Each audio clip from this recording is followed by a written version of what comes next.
Bonjour à tous, je suis le docteur Stéphane Candémire, je suis dermatologue à l'hôpital d'Antibes et aujourd'hui j'aimerais vous parler de prévention et de cancer de peau.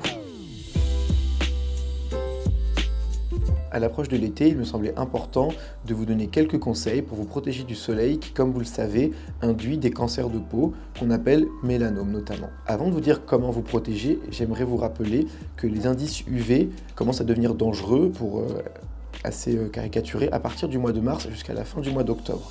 Donc il est très important pendant cette période de se protéger dès que vous sortirez de chez vous. Comment ?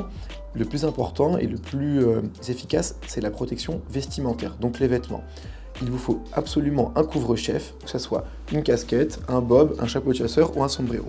Toutes les zones qui ne seront pas couvertes par des vêtements, notamment le dos des mains, doivent être recouvertes d'une crème solaire. Que vous soyez blanc comme la neige ou aussi foncé que moi ou même plus, c'est un indice 50 ou 50+. Il n'y a pas de vraie différence entre un 50 et un 50+. De la marque de votre choix, vérifiez juste bien qu'il couvre les UVB, les UVA et même idéalement la lumière bleue. Les mélanocytes sont les cellules qui vont colorer notre peau.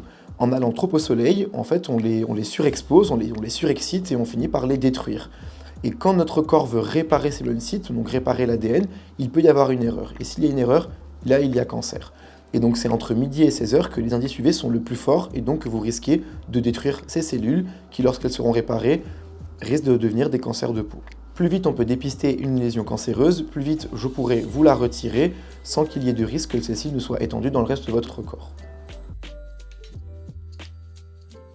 Il y a 5 lettres, A, B, C, D, E. C'est une lésion A asymétrique, B au bord irrégulier, C de couleur inhomogène, c'est-à-dire qu'il y aurait 2 voire 3 couleurs ou qui n'auraient pas la même couleur que votre gain de beauté, D avec un diamètre de plus de 6 mm, mais j'insiste sur une lésion plane et pas en relief. Une lésion en relief n'est quasiment jamais suspecte, et E qui évolue.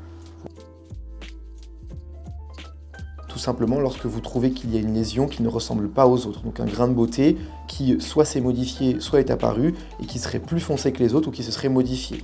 D'accord ? Passez par le médecin traitant, il pourra peut-être vous rassurer, je l'espère, et s'il ne le peut pas, j'essaierai de le faire. N'allez pas vous dire que je vous ai demandé de ne pas aller au soleil. Je suis le premier à y aller, mais il faut juste le faire dans des bonnes conditions, c'est-à-dire couvert avec un joli chapeau et avec de la crème solaire. C'est tout ce que je vous demande.